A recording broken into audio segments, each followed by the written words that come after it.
sometimes I think that the media is hard on Trump. Because I'll see shit that they get on him about that doesn't seem bad to me. I mean, nigga got on Trump about not staying in the White House enough. Who gives a fuck? This motherfucker was rich. Used to shit in a gold toilet. It's true. I don't know if you've ever been to the White House. It looks like a very nice place to work, but I wouldn't want to live in that Scooby-Doo ass house either. That shit's terrifying looking. Imagine you trying to jerk off in the crib and Abraham Lincoln's just looking at you like...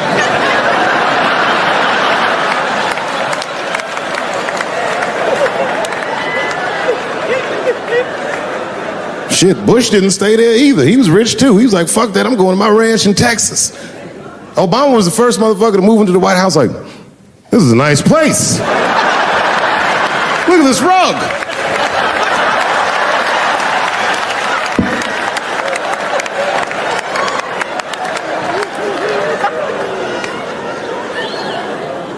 The media got on him about putting Jared Kushner in his cabinet, and I didn't think that that was the worst thing he'd done. I mean, it was still early, and I mean, it's not unprecedented. Kennedy had his brother as the attorney general, right? And this motherfucker's a Washington outsider. To be honest with you, I'd probably do the same thing. As a matter of fact, I do. You think I go to a Hollywood meeting with all them white folks by myself? I bring my nigga Mac Mittens from the streets. I don't even know his real name. Everybody just calls him Mac Mittens. But I know he's not qualified to even listen to these meetings, but this motherfucker just makes me feel good. And all the white people look at me like, Dave, do you mind asking your friend Mac Mittens to excuse us so that we can talk business? And I say, fuck that. Anything you say to me, Mac Mittens can hear that shit. And he listened to the whole meeting. And when they done talking, I just look over at Mac Mittens, and if he gives me the signal, meow, meow, I'll sign the papers. It's a gut check. Well, how about this one? Remember when it was the day after the election and the president of Taiwan called Donald Trump to congratulate him? And Donald Trump, of course, took the call and talked to the president of Taiwan. Problem with that was Taiwan doesn't have a president. The United States functions on what they call a one China policy, and Taiwan is a renegade province of said China. And Donald Trump didn't know that and picked up the phone and started yammering away, and the media ate his ass up. And I'm not gonna lie, I was laughing like shit. I was like, oh shit, this dumb motherfucker is in trouble.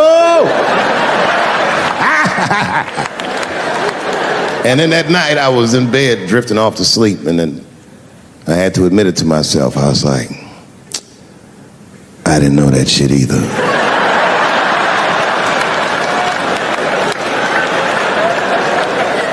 And then I realized the media got the story wrong. The story wasn't that Donald Trump took the call. The biggest story is that nobody told Donald Trump not to take the call. That's terrifying. God damn, nigga, you don't have a Mac Mittens on your team? It wasn't like they were calling the White House. They were calling the switchboard at Trump Towers, and they were getting through. Anybody. Mr. President, there's a Ricky Ticky Tabby on the phone for you? Yes, put him through. Hello, Ricky Ticky. Good to talk to you. Mr. President, there's a John Jacob Jingleheimer Smith on the phone. Oh, his name is my name too. Put him through. Hello, John Jacob. Let's talk business. How many people in this room are not originally from the United States? By round of applause. Where are you from, bro? You right there. Iraq. You're from Iraq? Ew. I was fucking around. How long have you been here in the country? 23 years. 23 years? Are you a citizen yet? You are?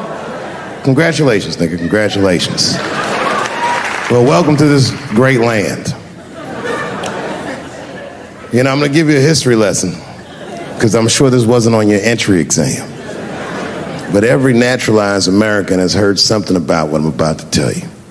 A picture is the early 50s in the United States. This 14-year-old boy goes down from Chicago to Mississippi to meet his extended family for the first time. He'd never been to Mississippi. And before he went, his mother said to him, very pointedly, she said, if a white man looks you in your eyes in Mississippi, look away.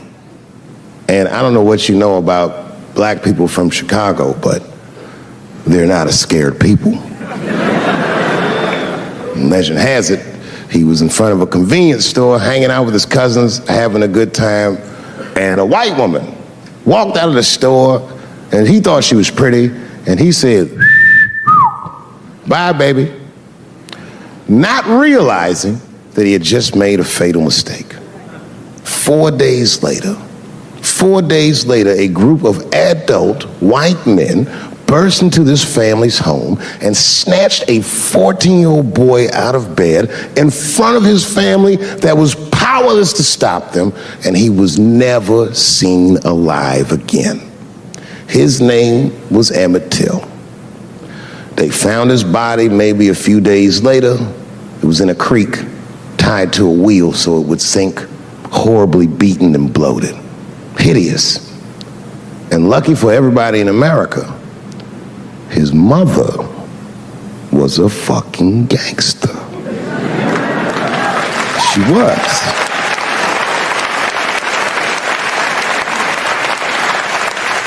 If you can imagine, in the very midst of a mother's worst nightmare, this woman had the foresight to think about everybody. She said, leave my son's casket open. She said, the world needs to see what they did to my baby. And every publication here in the United States, from Jet Magazine all the way to the New York Times, had this boy's horribly bloated body on its cover. And if our civil rights movement was a car, this boy's dead body was premium gas. This was a very definitive moment in American history where every thinking and feeling person was like, ugh, we gotta do better than this. And they fought beautifully, and here we all are.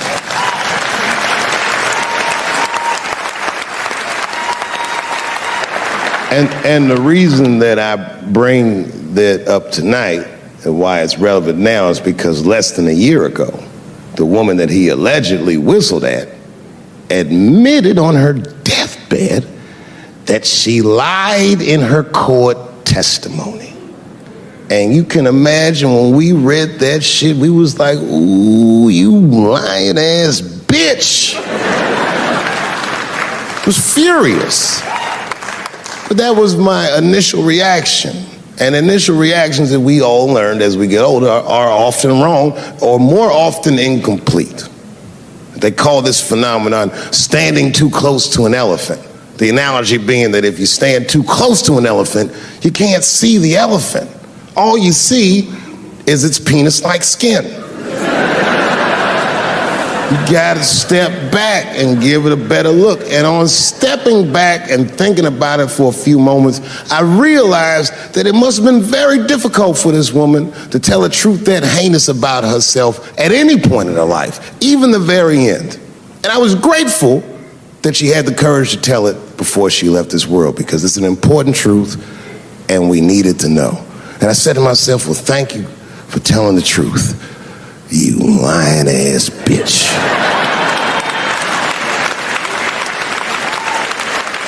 And then time goes on, and then after time you can kind of see the whole elephant, and it's humbling because you realize that this woman lied, and that lie caused the murder.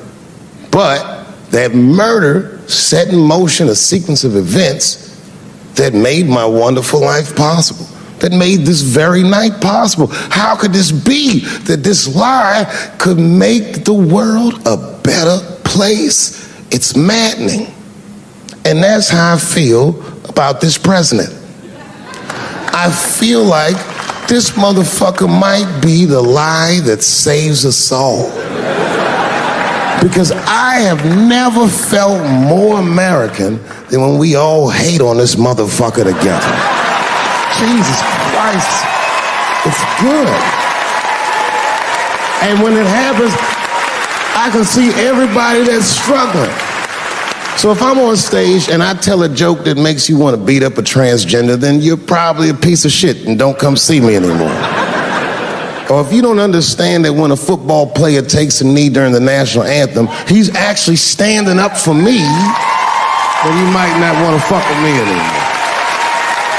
But I swear, no matter how bad it gets, you're my countrymen, and I know for a fact that I'm determined to work shit out with y'all. And if that woman that said that heinous lie was alive today, I would thank her for lying. And then I would kick her in the pussy. Thank you very much, Washington, D.C. God bless you, and good night. My wife's friend, Stuart, told me that. My wife has a lot of gay friends. Stuart's their leader. She has a lot of gay friends. And I don't like them. Not because they're gay, I'm just judging them on the merits of their character. They're just not nice dudes. They're rude house guests. They're sitting on my couch, giggling with my wife, eating my mother macaroons. And I come in, they act like the party's over. Hey, Stuart, what's going on? This guy talks to me the way a cat would speak if a cat could talk. Hi, David.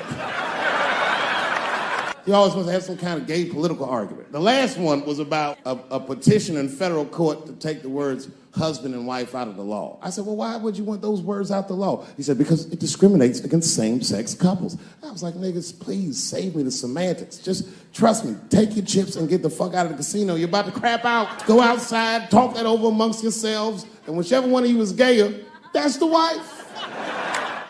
I've never seen somebody in an office so high with the most just basic fucking solutions. We should not let any more Muslims in the country till we can figure out what's going on. Did he just say, figure out what's going on? Who doesn't know how to do basic math? Let's count it out. There's been 17 mass shootings in the United States. 4 of them were done by Muslims. None of those 4 Muslims were from any of the 7 countries in your stupid ass original band.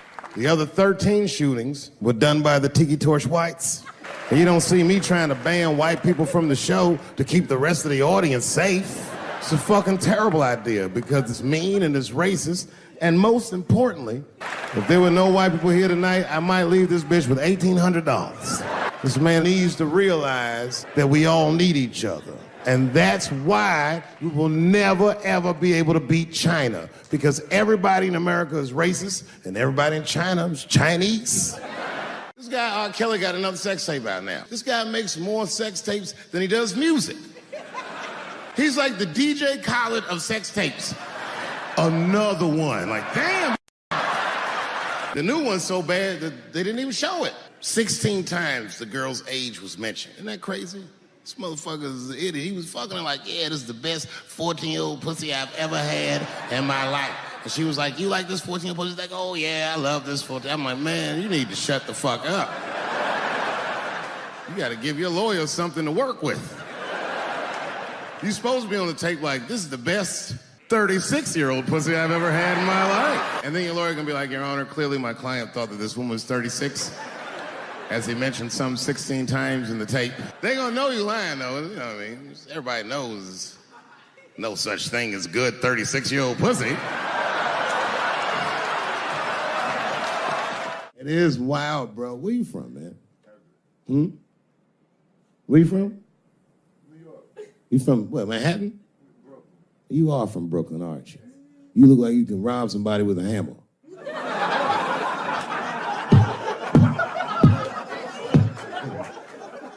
Brooklyn niggas rob you with shit they find around the house. I just got stabbed with a toothbrush. This nigga must be from Brooklyn. I'm fucking around.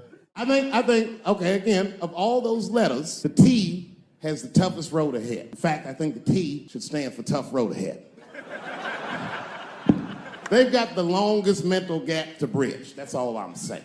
Because, you know, whenever I see one of them T's on the street, I don't mind them, but I'll be like, man, I miss Bruce. I'm sorry, guys. I'm 42. I remember Bruce Jenner. Before the Kardashians, before all that, this motherfucker was a white American superhero. It was amazing. He was beating Africans at track and field. We'd never seen anything like it. He was on my cereal box growing up. You know how much of that cereal I ate? Nigga, I didn't know he was gonna do that. I knew before you guys knew. I heard things on the street in Hollywood. You know, you just be out, see people. Hey, what's up, Kanye? Why the long face? Nigga, you'll see. Got two mother-in-laws now.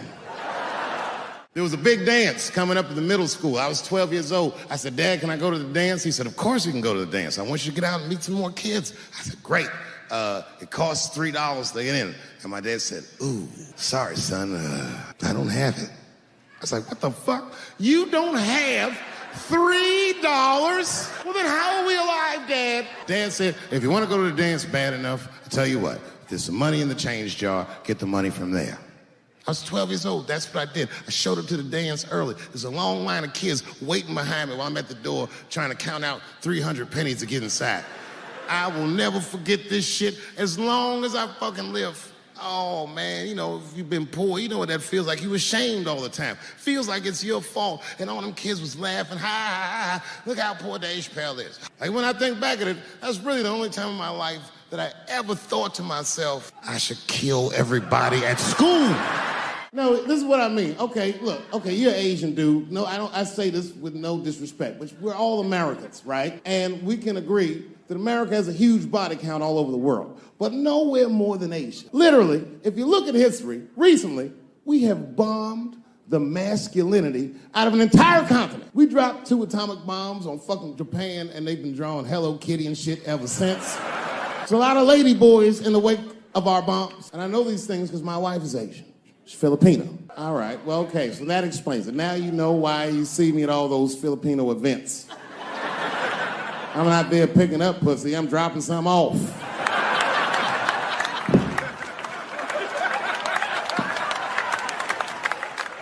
I take my wife to all that shit. I took my wife to see Pacquiao fight Mayweather. We sat ringside, okay? That was a quiet car ride home. That's what that was. That's my problem. I can't handle pressure. Sometimes pressure make me talk different. I'm serious. You ever have like that social pressure? You ever talk to somebody who's fake and they make you fake? Like, they come to you like, hey, how you doing? You're like, fine, how are you? And you're like, I don't even talk like that. I get sick of that shit. I do. It just makes me sick. Sometimes I'll talk crazy just to make myself feel better. You ever do that? Just start talking like crazy. Like, you ever hear this voice? Man. That's how bad guys used to talk in the 40s. In the old days. See, I talk like that. Not all the time, but if somebody put the pressure on me, fuck it, I gotta cut loose. Like the police pull me over, I'll talk crazy. Son, do you know why we pulled you over? Nah, because I'm black, see, that's right. Nah. It's not illegal to talk like that. How do they know I don't talk like that every day? Stop talking like that. Stop talking like white copper. Nah. I see my age in my children. I came home from the road. This is not long ago. I've been gone for, if you can picture, I was gone for weeks and weeks. And when I came back, nobody was home. Now, one person in my family thought that maybe I'd like to see them when I got back. Like, they knew when I was coming back, but they just weren't home. And that shit was a wake-up call. But an empty house, that's some cold shit. And I went into my oldest son's room. I was like, hello, hello. He was gone. And I'd never done this to him before, but for some reason I just did it. I just looked through his shit. Just to see who this motherfucker was becoming. And I found these notebooks and I started going through the notebooks and it was all this wonderful poetry in them. And then I looked through his drawers and I opened up his middle drawer and I found this rolling paper. And I looked down at them papers like, oh, that's where that poetry's coming from. I'm doing a show somewhere, and I'm on stage, and I was a little drunk, you know. I figured to be safe, because, you know, everybody's phones are locked up. And I went in on this kid. I was talking all kinds of shit. Now, I didn't know that there was a journalist in the audience. Took impeccable notes. He told everybody everything I said. He was even putting the jokes in the headline. The headline said, Dave Chappelle says he wants to smash a dollhouse over Juicy Smouye's head. And I thought for sure when I read that headline, I said, well, that's it for me. I'm canceled. Lucky for me, that very same day, the Chicago police caught the motherfucker that actually did it. And hilariously, they were both Nigerian. Not only were they not white, they were very, very black. They were Nigerian, which is the funniest shit. The whole story is funny. Gay people have a hard time doing that recently. Here we go. Here comes the deep water. No, recently I've noticed that. I noticed it with that Manny Pacquiao controversy.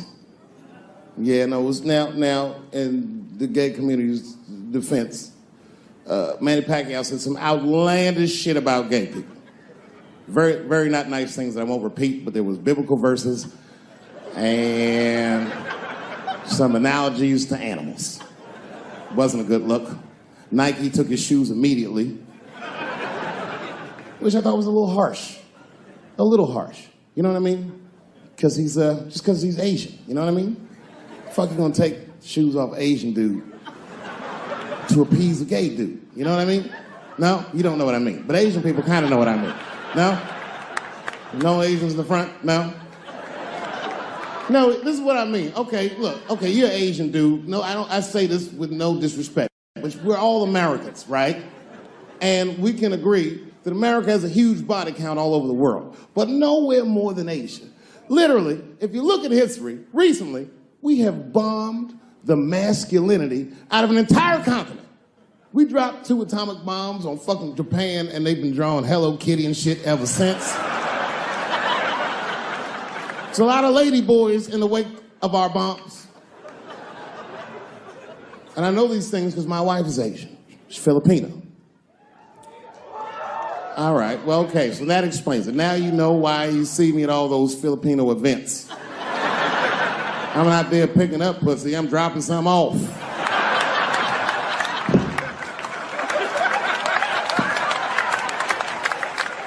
I take my wife to all that shit. I took my wife to see Pacquiao fight Mayweather. We sat ringside, okay? That was a quiet car ride home. That's what that was. But if you know what's popping in the Philippines, you know that they got a whole generation of kids in the Philippines growing up without their mothers. Yes, a lot of women in the Philippines go to the Arabian Peninsula, they come to the United back home, which is still one of the #1 staples in the Philippines economy, money that their expats send back to the Philippines. The men, on the other hand, are left rearing children, twiddling their thumbs, waiting on their wives' checks. These men have been fucking emasculated. And then suddenly, a boxer rises from amongst them and reinstates their manhood with his motherfucking fist. This is not the guy you're supposed to ask, what do you think of homosexuals? He's not your champ. Shit. That's why I don't have a sneaker deal, because if you say something that people don't like, they'll take your fucking shoes off. Road ahead. They've got the longest mental gap to bridge. That's all I'm saying. Because, you know, whenever I see one of them T's on the street, I don't mind them, but I'll be like, man, I miss Bruce. I'm sorry, guys. I'm 42. I remember Bruce Jenner.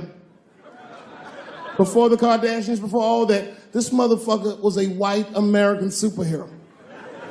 It was amazing. He was beating Africans at track and field. We'd never seen anything like it. He was on my cereal box growing up. You know how much of that cereal I ate? Nigga, I didn't know he was gonna do that.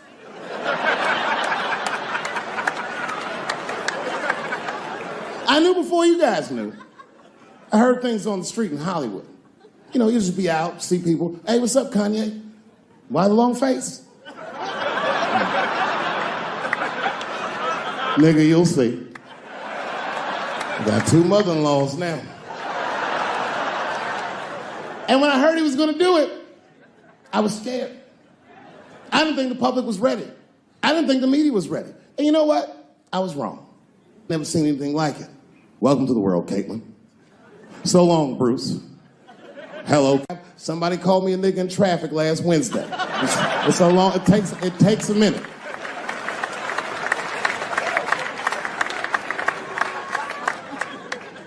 My wife's friend, Stuart, told me that. My wife has a lot of gay friends. Stuart's their leader. She has a lot of gay friends. And I don't like them.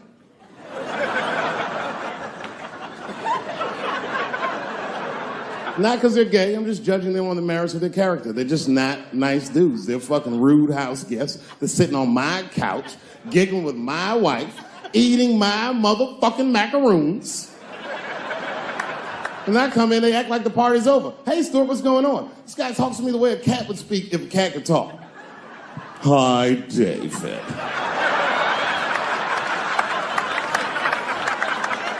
Stuart, what's all the beef, man? What's going on? He always wants to have some kind of gay political argument. The last one was about a petition in federal court to take the words husband and wife out of the law. I said, well, why would you want those words out the law? He said, because it discriminates against same-sex couples. I was like, niggas, please save me the semantics. Just trust me, take your chips and get the fuck out of the casino. You're about to side, talk that over amongst yourselves, and whichever one of you is gayer, that's the wife.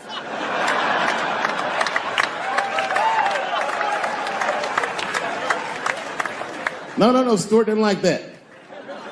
Stuart educates me about this movement, you know what I mean? I didn't even know shit about it. He told me it's called LBGTQ.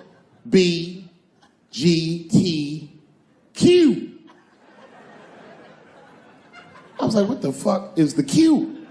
Does that even make sense, Q? Turns out Q is like the vowels. That shit is sometimes Y.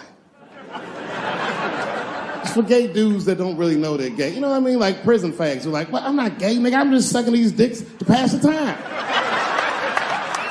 I'm not G, I'm Q. Ugh.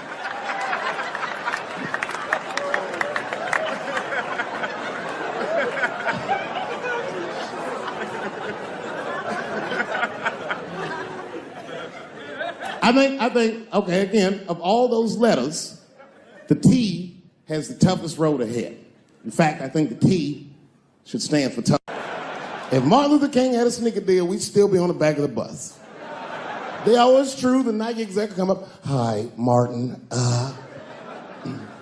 we need you to tone down the talk of civil rights and blacks being humans. It's upsetting our southern distributors. But I don't understand. I thought that's why I had a sneaker deal in the first place. Not quite. Really, it's a walking shoe, and we like the marching, but try to understand. Fuck that shit. You know, I get it, though. I understand why gay people are mad, and I empathize. You know what? I'm just telling you this is a black dude. I support your movement, but if you want to take some advice from a Negro, pace yourself. These things take a while. Just because they passed the law doesn't mean they're going to like you. Because Brown versus the Board of Education was in 1955. I was shocked. Is this happening?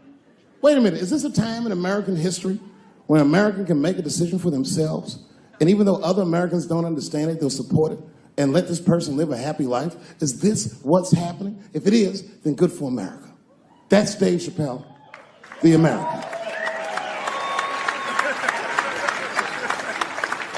Although Dave Chappelle, the black American, he was a little jealous. I was like, how the fuck are transgender people beating black people in the discrimination Olympics?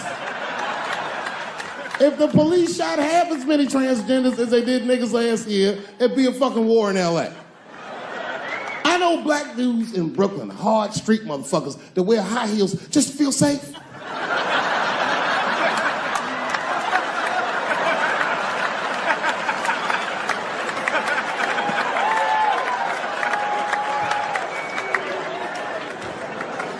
Transgenders are gangsters. I used to do business with a transgender in Hollywood. Man, everybody would be scared of her in the boardroom. She'd walk in there, newly minted woman, high heels, purse. Shit.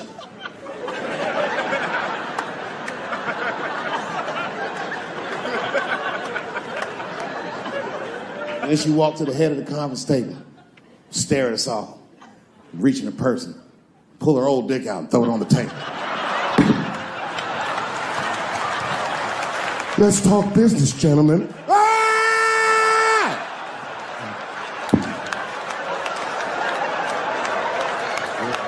Shit is scary as fuck. If your best friend pitched that to you, you'd be horrified.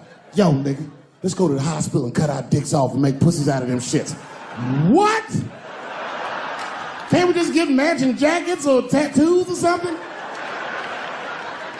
Sure, that's what you want to do? There's only one way to find out, nigga. Wu-Tang, bow, bow. Let's go to the club and trick niggas into fucking us, yeah.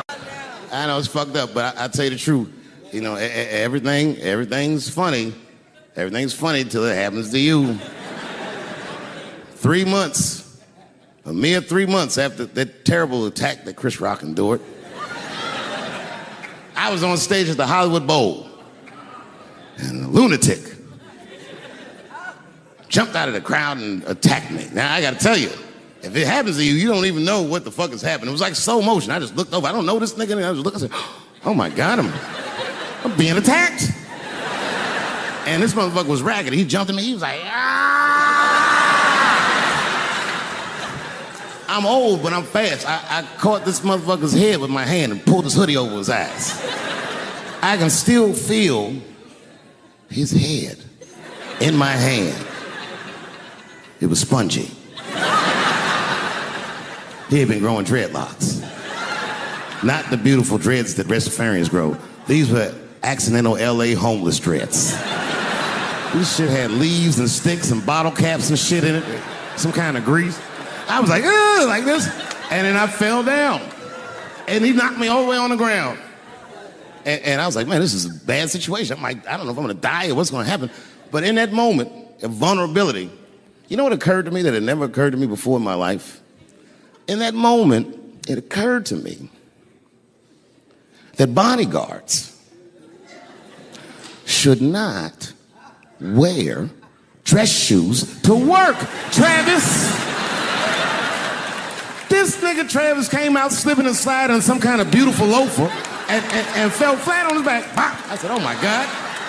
Now both of us are down. I gotta handle this shit myself. So I popped that back, boom. And then the kid that knocked me down, he popped out, boom, and we looked at each other and realized, at the same time, I was bigger than him. And that motherfucker took off running. And I started to chase him, and I said, fuck him. And I picked the microphone up. I said, I'm gonna finish this show now. That's right.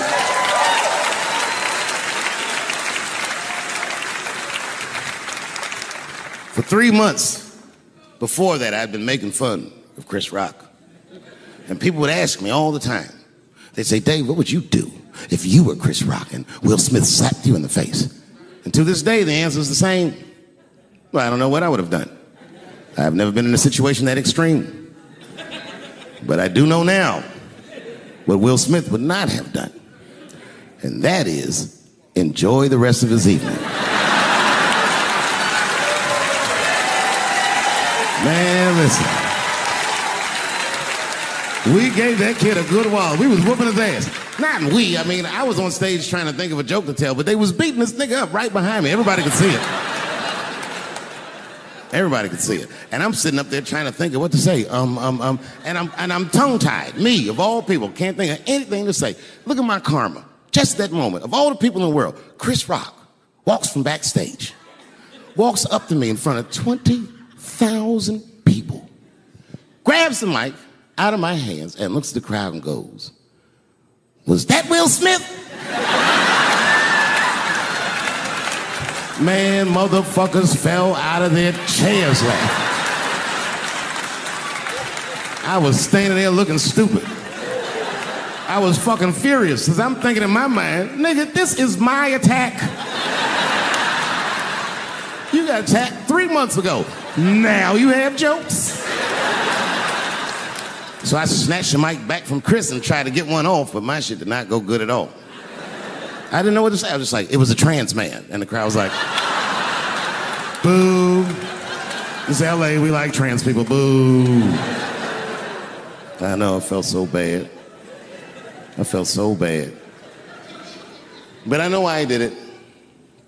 You'd have to be there to understand, but man, when that guy tackled me, it was like it's like a movie or something. You gotta picture this. Picture a famous person you like. Every famous person you could imagine was at that show.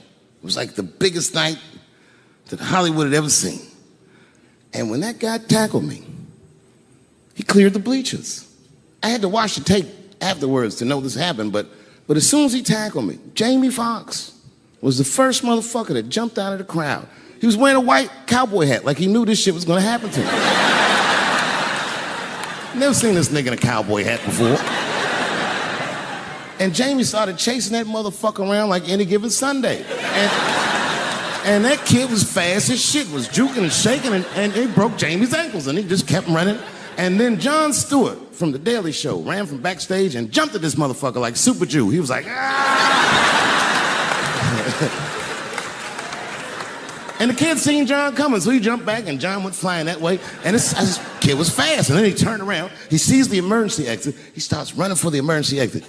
Just before he got to the door, motherfucking Puff Daddy from Bad Boy Records jumped in front of the door. That nigga was like,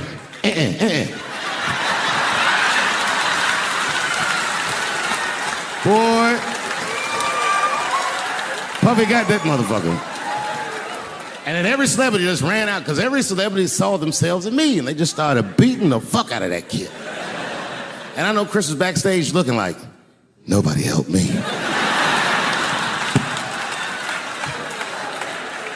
Everybody hates Chris.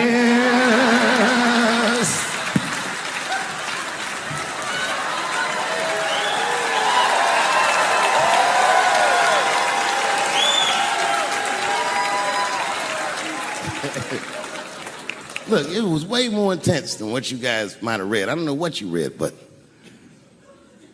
the kid, while we was beating on him, reached in his waistband, pulled out a .22 caliber pistol. That shit was mayhem.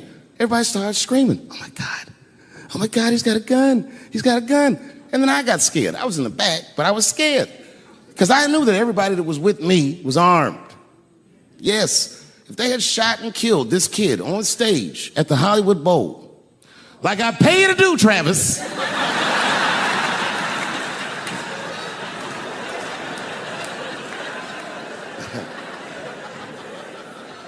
but Travis G'd up. Travis wrestled the gun out of the kid's hand, and then he took it like this and tried to chamber the round, and he couldn't. So he pulled the trigger, and it wasn't a gun. A knife blade popped out of the front. I guess this kid was gonna stab me. Some scary shit. So the next night, even though I didn't have a show, I said, I gotta get right back on stage. And I went and did a show. And someone in the audience screamed out, Dave, what happened with the attack? And I didn't know there was journalists in the room. All I said was that this nigga had a knife that identified as a gun.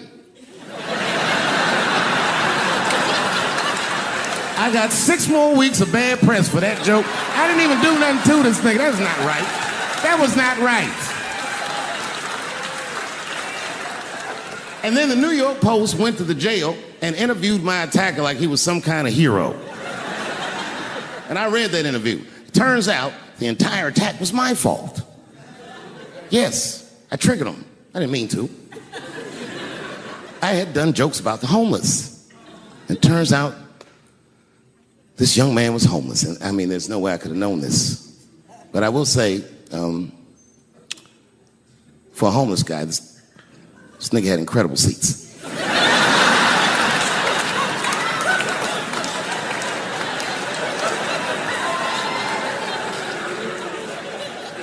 Oh, and they said I triggered him because I had done LBGTQ jokes, and it turns out this fella was a bee.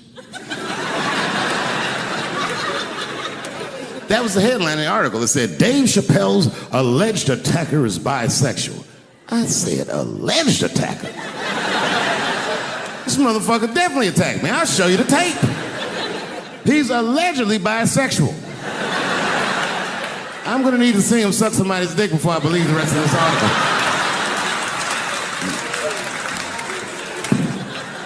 I read that shit in the paper. I was horrified. I was like, oh, bisexual? I could have been.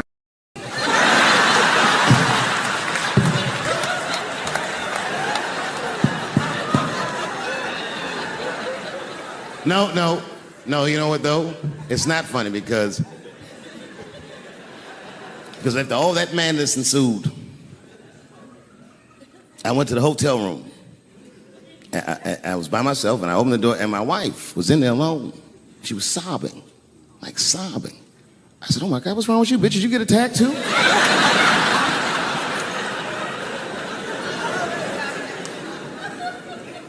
And she's crying. She said, oh my God, David. She said, if you had died tonight,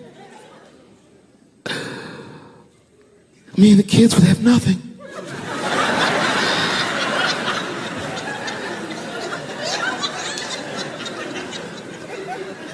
Then I knew it was serious. So I sat down on the bed next to her. And I reached in my pocket, I pulled some keys out that she'd never seen before. She said, oh, what are those keys? And I gently placed them in her hands. I said, sweetheart, those are the keys to my safe deposit box. God forbid anything ever happen to me. But if it does, don't even worry about it. You and the kids have everything you need in that box. I've already taken care of it. And she was looking at them keys, and I could see her mind realize what we were actually talking about. And then she just started crying harder. And to be honest with you, that made me cry a little bit too. And we hugged each other real tight.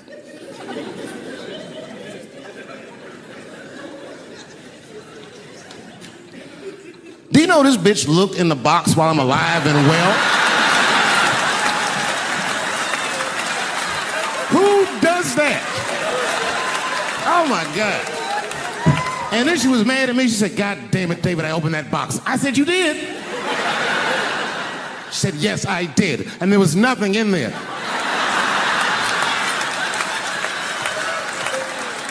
I said, nothing? Oh. She said, nothing except your stupid joke book. I said, whoosh. I said, well, sweetie, look. If you tell those jokes exactly how they're written, you and the kids should be fine. They're really good jokes.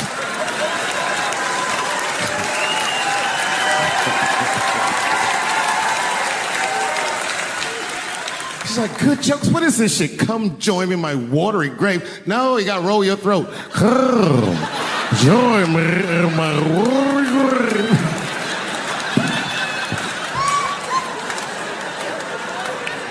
And me and her, like, we weren't arguing, but you know what I mean? She was just like, you need to stop doing that. And then I tried to change the subject. I go, how is school going, boys? And my sons tell me, well, we didn't have school today, technically. I'm like, well, what's going on? He said, well, there was like a school shooting drill.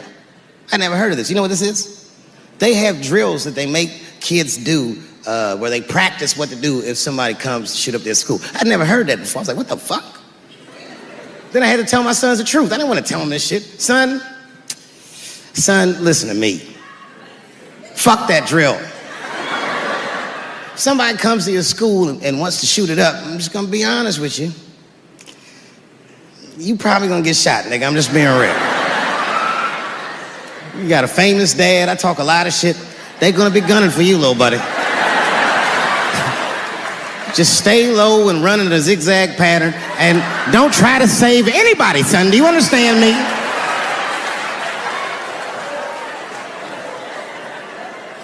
Why would you have kids rehearse for some shit they have no control over? All you're doing is training these kids to worry. It's the stupidest drill I've ever heard of. And while you're in there training them during these drills, well, aren't you training the shooter too? This nigga's in here listening and learning like the other kids. Sitting in the back. Where are we supposed to meet?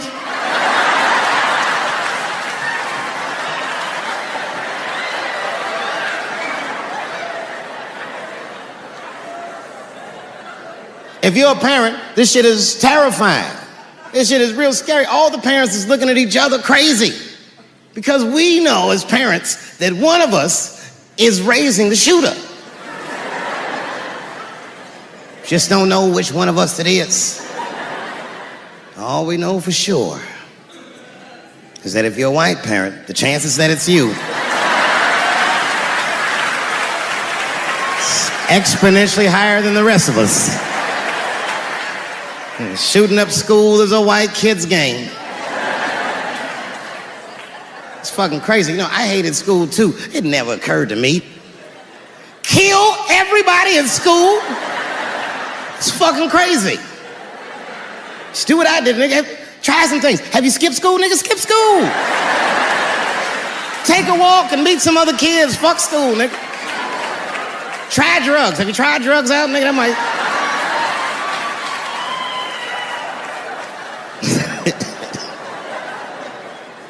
some scary shit. I've given this a lot of thought. I don't see any peaceful way to disarm America's whites.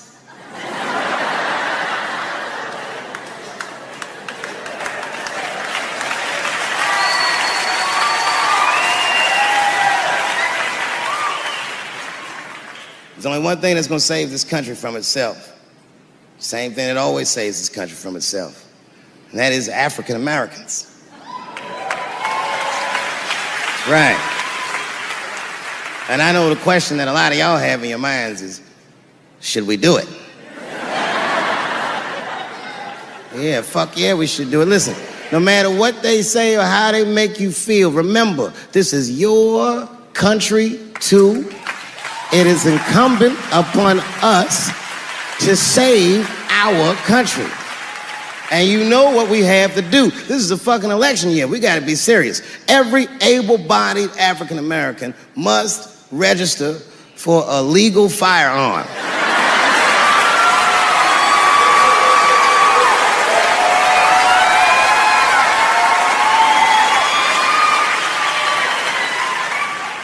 That's the only way they'll change the law.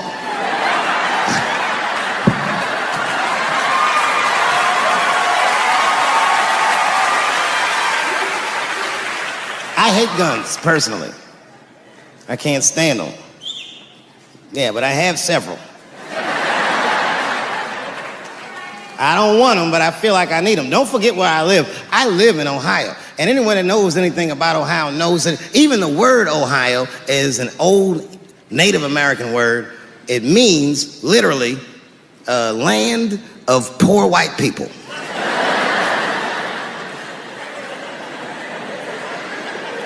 And I don't know what's going on down here, but in my experience, poor white people love, and I mean they fucking love, heroin. They can't seem to get enough of it. I didn't even know what I was looking at first. I was just driving like, why are all these white people so sleepy out here? These things.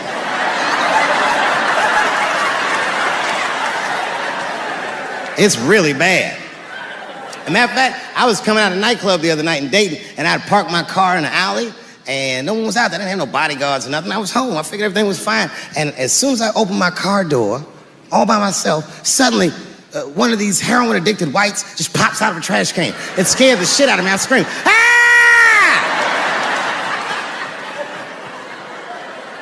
And then I realized it was a woman. She was fucked up. She's like, hey, man, relax, okay? I'm sick, all right? I need some drugs, man. Please, I'll suck your dick for $5, man. I was like, ugh. 2.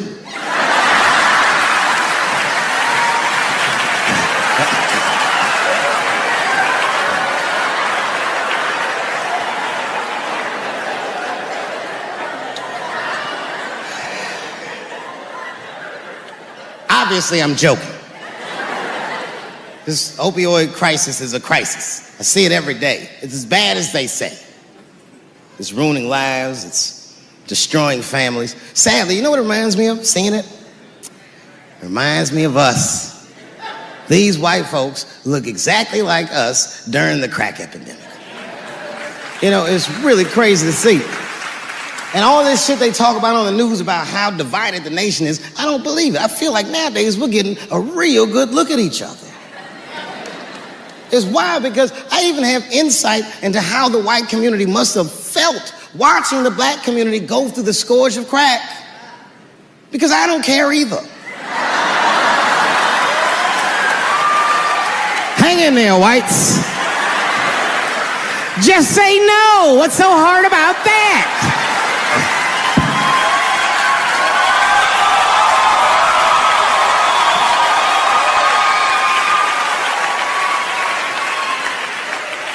Remember when y'all said that to us? But it's okay. There's no grudges. Now you finally got it right. Once it started happening to your kids, you realize it's a health crisis. These people are sick. They are not criminals. They are sick.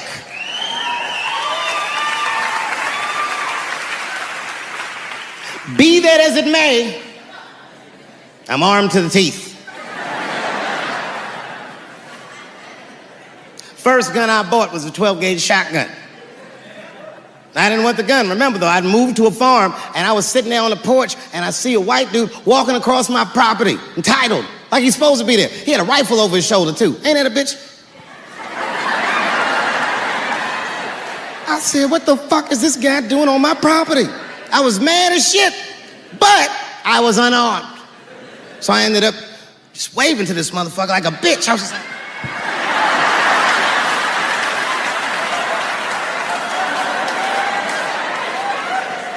And as soon as he got far enough away, I ran to my car and sped to Kmart.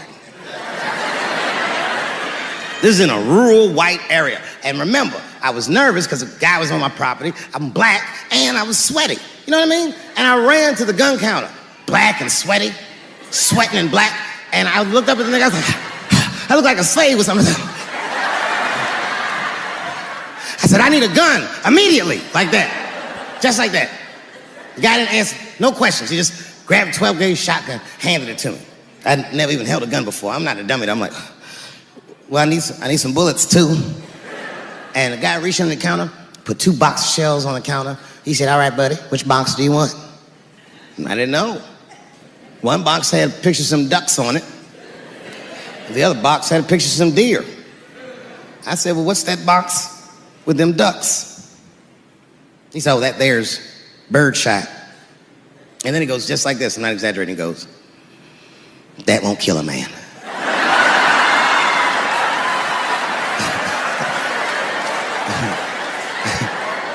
He said, it'll just pepper him up nicely. I said, what the fuck? Pepper?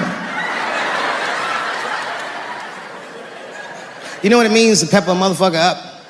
It means that when the shell explodes, hot BBs will shoot out of the barrel of the gun, not killing a motherfucker, but penetrating their skin and shallow flesh. Boy, that's gotta hurt. Hot BBs? Ha ha! Remember when Dick Cheney shot a motherfucker in the face and he lived? That was birdshot. I said, well, what's that box with the deer on it? He goes, oh, that there's buckshot. That'll put a hole in the goddamn truck if you wanted to. Dave Chappelle.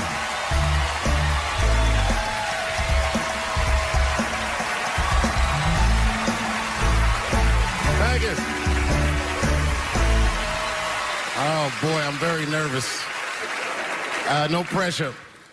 During the civil rights movement, I can't read what's on the teleprompter.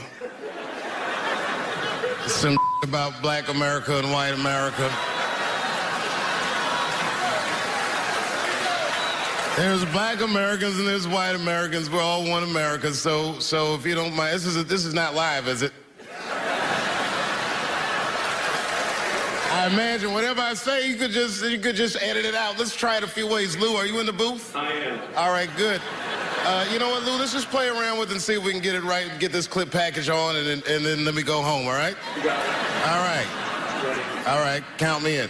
5, 4, 3, 2, 1. Wu-Tang. I'm just with you, Lou. Let's do it again. We're gonna do it again. We'll get it right. Here we go, Dave. 5, 4, 3, 2. You know, when I was a comedian starting out in Washington, D.C., right here in this city, 1988, I'll never forget this. It was a comedy club owner that banned profanity from his comedy club. He said it offended his audience, and this was a cause of major concern for all the comedians in the circuit. And we all called a meeting, and we had the owners come, and it was the club owners, and it was the comedians. It was the classic labor dispute. The club owners laid out their case. There cannot be profanity in these clubs because that offends people. And there's a comedian who's still a good friend of mine to this day. He lives right here in Washington, D.C. He stood up and he said, he's black, I should tell you because it's important to the story. He says, I use profanity because I live a profane lifestyle. He says, I don't have an insect infestation in my house. I have roaches.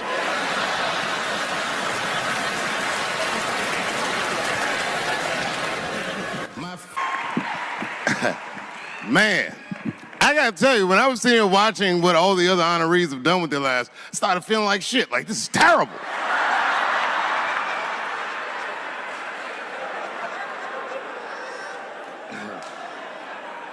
And then Bobo brought me up and started out good with that Ali picture, and then it just. Whew. But that coloring book that was in the picture, I know the Ali's are here, that coloring book, my mother has it. And Champ, he signed it. You know, the greatest, he signed it, Muhammad Ali. And his sparring partner was there that day. And his sparring partner signed it, said the next heavyweight champion of the world, Larry Holmes. And he was. And 2-year-old Dave Chappelle colored all in that shit and just ruined the book.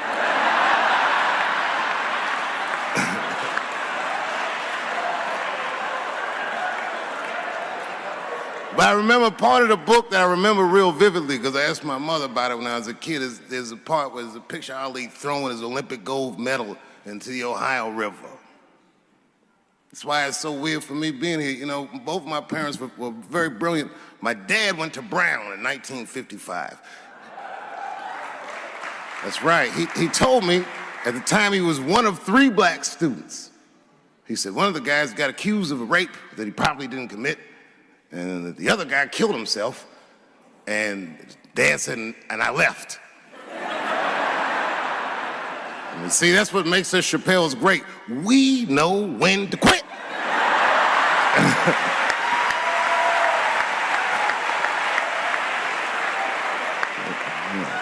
We all just live to fight another day.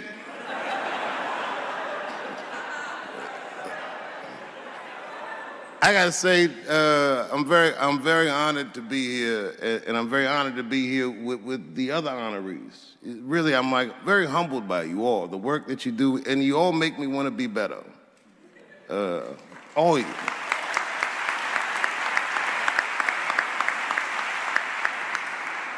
And you know, I was gonna stop doing stand-up for a while because 4 comedy specials in a year is like, that's a lot, you know.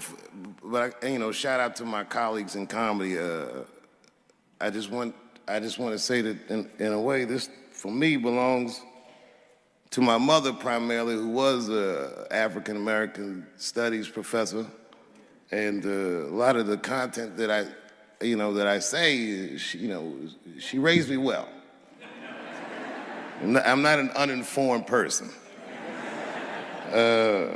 But also, you know, my colleagues in comedy, like comedians have been getting beat up pretty bad recently, and we're somehow nowadays expected to speak with the precision of attorneys or politicians. We are not. I always think of James Baldwin. You know, James Baldwin was one of my favorite writers because he managed to tell white people what they feel like to be around.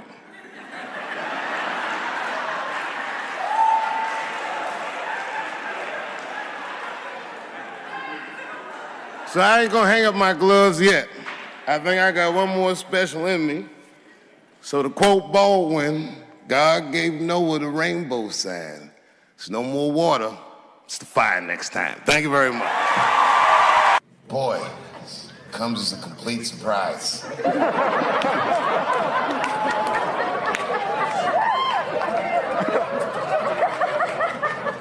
I mean, I read all the reviews, and they said so many terrible things. They were embarrassed for me. I had lost my way. It wasn't even worth watching.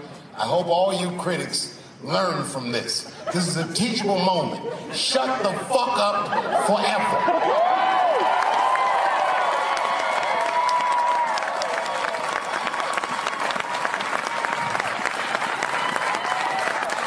Two in a night. These aren't them. These are the ones I won for the other ones, motherfucker. I would like to thank my editor who was nominated. Unfortunately, he did not win, but I couldn't have been more honored to work with Jeff Urin.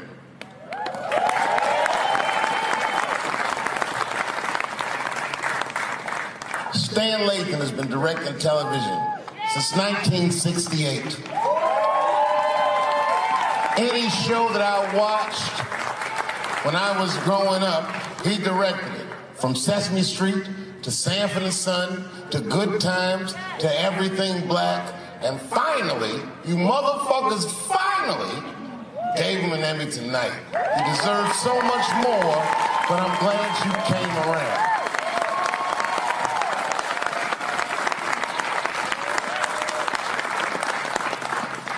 I'd like to shout out all the other nominees tonight. Tiffany Haddish and Patton Oswalt and Hannah Gatsby and Brother Mulaney. You guys are an inspiration to me, and I'm honored to be nominated with you. I'm sorry that you didn't win tonight, but who gives a fuck anyway? It's a special night because comedy gets to be itself. It's all we've ever wanted.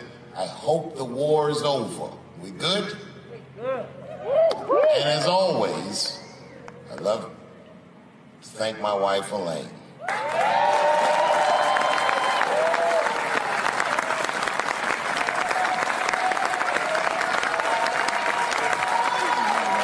That's right. Elaine has been with me for the last 25 years and had to endure the pains of living with the greatest comedian ever. See you on Monday. Thank you very much. Good night. Thank you. Thank you. I like not knowing what's going to happen. I like making memories. Sometimes I do all this crazy shit around my colleagues just so that they can tell their friends I did it. But rather than talk about myself, just briefly, I want to just talk about my genre. Stand-up comedy is an incredibly American genre.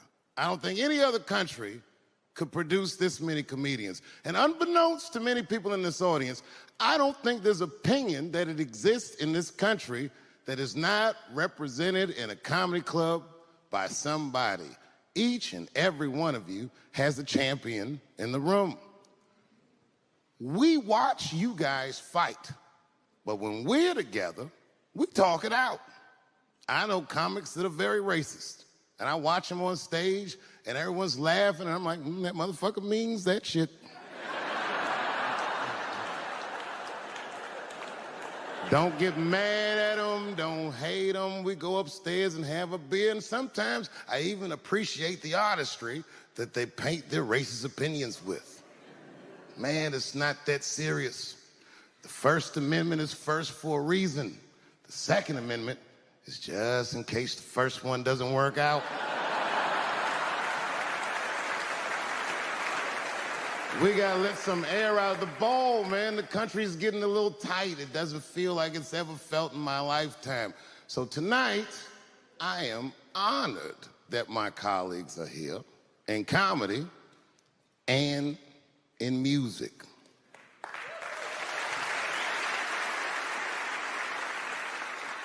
And I want everyone in America right now to look at me. Look at me smoking indoors.